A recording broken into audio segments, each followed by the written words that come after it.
સુરતના ભેસ્તાન અકસ્માત મામલે ડમ્પર ચાલક આશિષ પ્રેમશંકર દુબે અને ડમ્પર માલિક હીરાલાલ પાટીની ધરપકડ. નો એન્ટ્રીમાં ઘૂસી બેના લીધા હતા જીવ. સુરતના પાંડેસરા વિસ્તારમાં બેફામ ડમ્પરે સર્જેલા જીવલેણ અકસ્માત મામલે પોલીસે મોટી કાર્યવાહી કરી છે. ભેસ્તાન પોલીસે નો એન્ટ્રીમાં ટ્રક ઘુસાડી અકસ્માત સર્જનાર ડ્રાઈવર આશિષ દુબે અને ડમ્પર માલિક હીરાલાલ પાટીલની ધરપકડ કરી લીધી છે.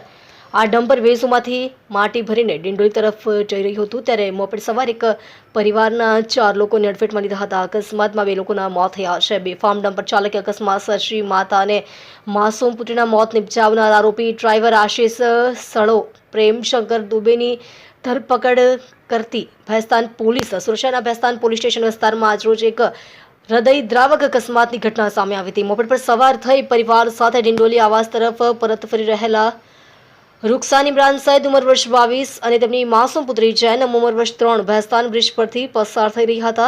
તે દરમિયાન પાછળથી પૂરપાટ ઝડપે ગફલતભરી રીતે આવી રહેલો એક ડમ્પર ચાલકે મોપેડને જોરદાર ટક્કર મારી હતી. આ ગંભીર અકસ્માતમાં 22 વર્ષીય માતા અને 3 વર્ષની બાળકી ડમ્પરના ટાયર નીચે કચડાઈ જતા બંનેના ઘટના સ્થળે કરુણ મોત નીપજ્યા હતા. જે બાબતે અકસ્માત સર્જનાર આરોપી આશિષ સળો પ્રેમશંકર દુબે ઉંમર વર્ષ 32 ધંધો ડ્રાઇવિંગ રહે પ્લોટ નંબર 287 લક્ષ્મણનગર આસપાસ દાદા મંદિરની પાસે ગોડાદરા સુરત શહેર અને ડમ્પર માલિક શહના મૂળ વતન ગામ નીબીચોર થાના દુર્ગાગંજ જિલ્લો ભદોહી અને ડમ્પર માલિક હીરાલાલ પાટીને પકડી પાડી કાયદેસરની કાર્યવાહી કરી જેલ હવાલે કર્યા છે.